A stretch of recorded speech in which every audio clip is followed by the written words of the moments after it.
¿Clásico navideño o clásico de Halloween? Es el eterno debate que rodea al extraño mundo de Jack, y aunque bien podría caber en ambos, a mí me gusta verlo más como uno de Halloween porque bueno, ya hay muchos clásicos navideños, pero tengo una gran justificación para ello, así que este Halloween hablemos de la producción de El extraño mundo de Jack y de cómo es que con el paso de los años se ha convertido en un clásico de dos festividades distintas.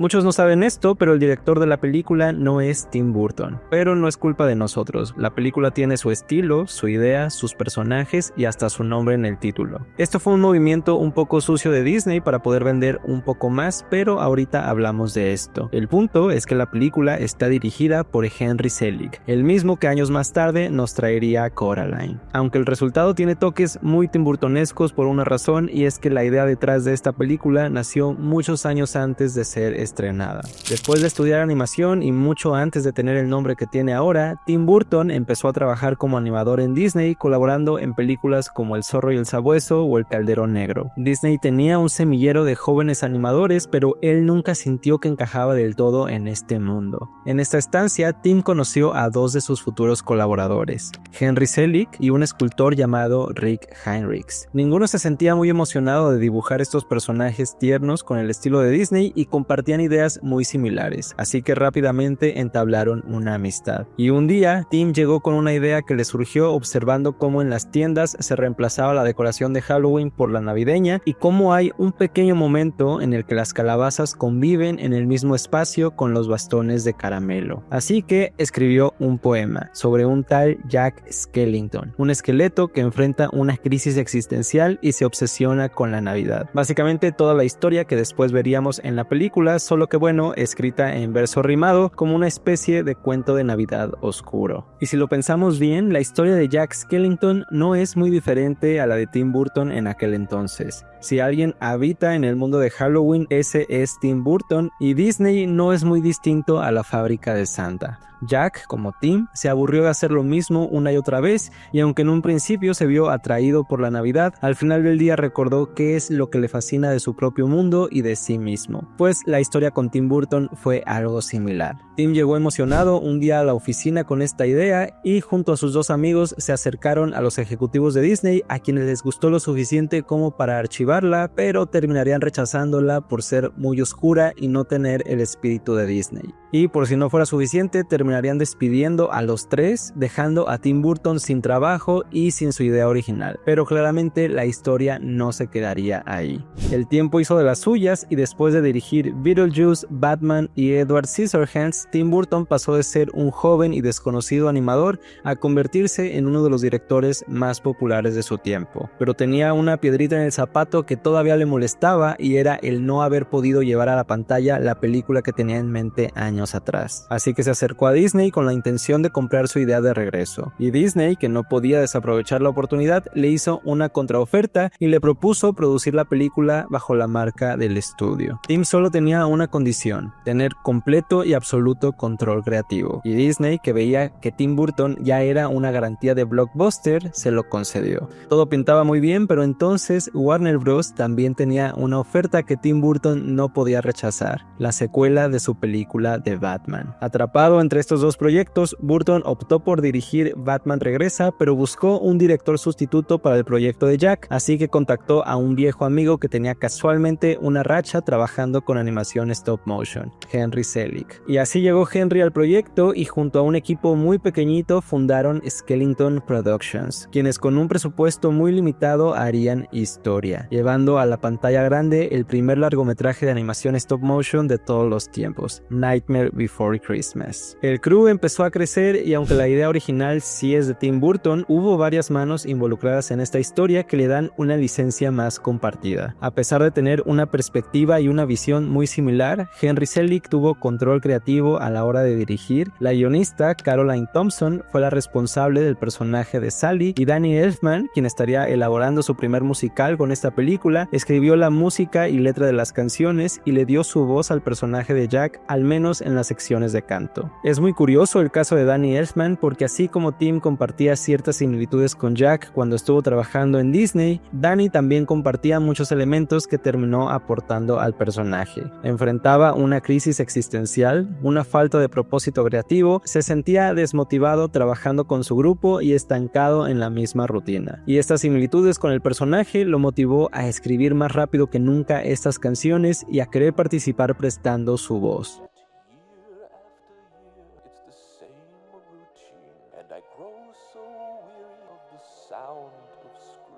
Tim Burton se involucró con la película a la distancia y más bien supervisaba la producción. Solo tenía un par de reglas. Halloween debía ser blanco, negro y naranja y debía ser un mundo lleno de curvas sin ningún ángulo recto. Casi nunca tenía algún comentario adicional, exceptuando un detalle relacionado al final de la película. Y es que antes de terminar la película había algo que no le encantaba ni al director ni a la guionista, que es todo lo que tiene que ver con el Oogie Boogie. Este personaje, por más icónico que sea, no tiene demasiado sentido en la historia, no suma ni resta demasiado, pero este es uno de los caprichos de Tim Burton, quien le hizo un hoyo a la pared de una patada cuando vio un final alternativo sobre este personaje. Pero en fin, la película pasó por un largo tiempo de producción y tuvo que incrementar su presupuesto, pero finalmente terminada fue exhibida en pruebas de audiencia y fracasó.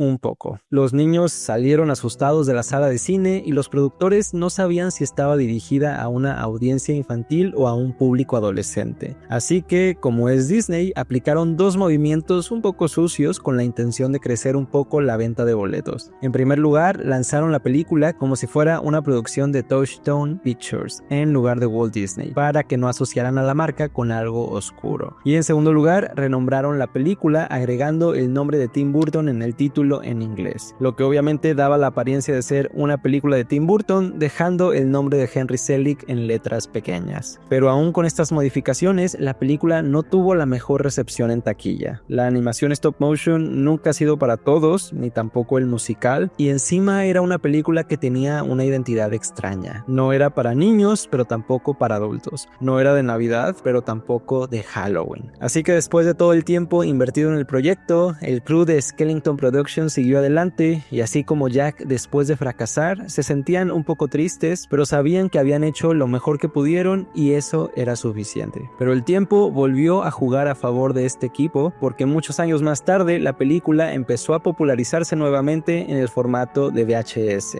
El personaje de Jack empezó a ser visto en todos lados y después de un tiempo Disney decidió volver a colocarle la etiqueta de Walt Disney Pictures y bueno, el resto es historia. Hoy en día, uno de los tantos clásicos navideños y tan pocos clásicos de Halloween que ya forma parte del catálogo promedio de cualquier amante de lo spooky.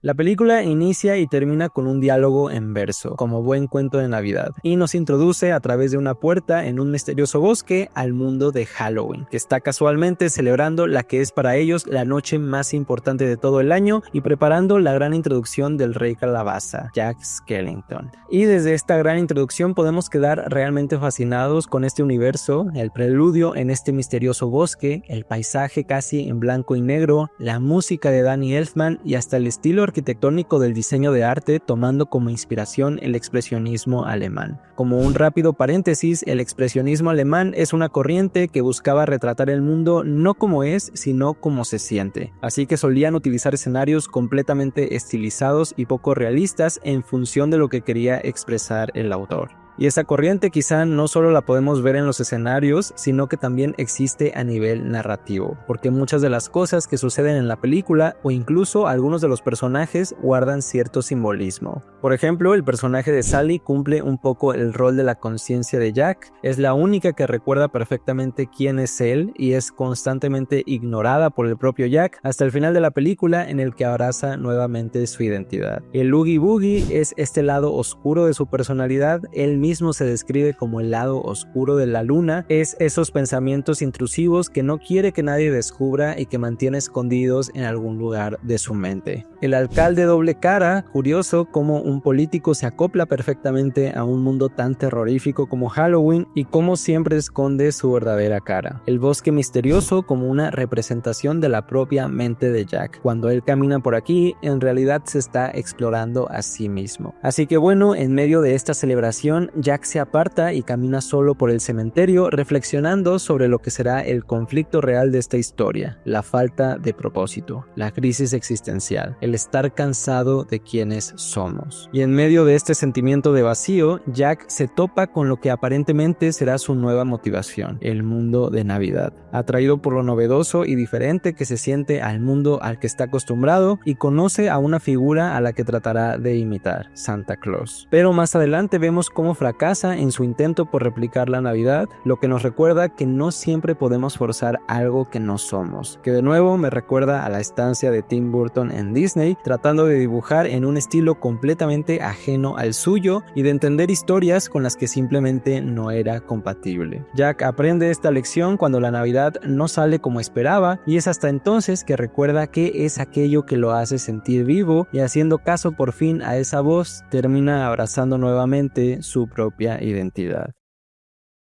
Y aquí volvemos nuevamente a la primera pregunta: ¿cuento de Navidad o historia de terror? El extraño mundo de Jack es extrañamente un poco de las dos, pero para mí lo que la inclina hacia lo spooky es ese final. No es como cualquier otro villancico en el que el protagonista es un amargado, gruñón, escéptico que a través de la Navidad terminará aprendiendo a compartir y abrir el corazón hacia los demás, porque el viaje de Jack no es hacia afuera sino hacia adentro, no sobre reconectarse con los demás, sino sobre reconocerse a uno mismo. No sobre arreglar nuestros defectos, sino sobre reconocer lo imperfecto, aceptar lo que somos y también lo que no. Te recuerda que si alguna vez sientes ese vacío existencial, tal vez solo necesites salir a caminar, tocar un poco de pasto o incluso probar algo diferente y recordar por qué hacemos lo que hacemos. Y si alguien te cuestiona que este no es un clásico de Halloween, puedes contestarle con este video para que nos dejen ser felices con al menos un clásico de temporada.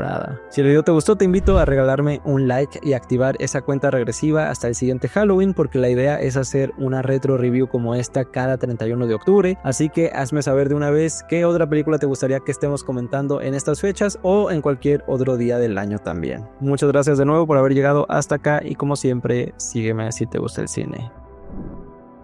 Bye bye.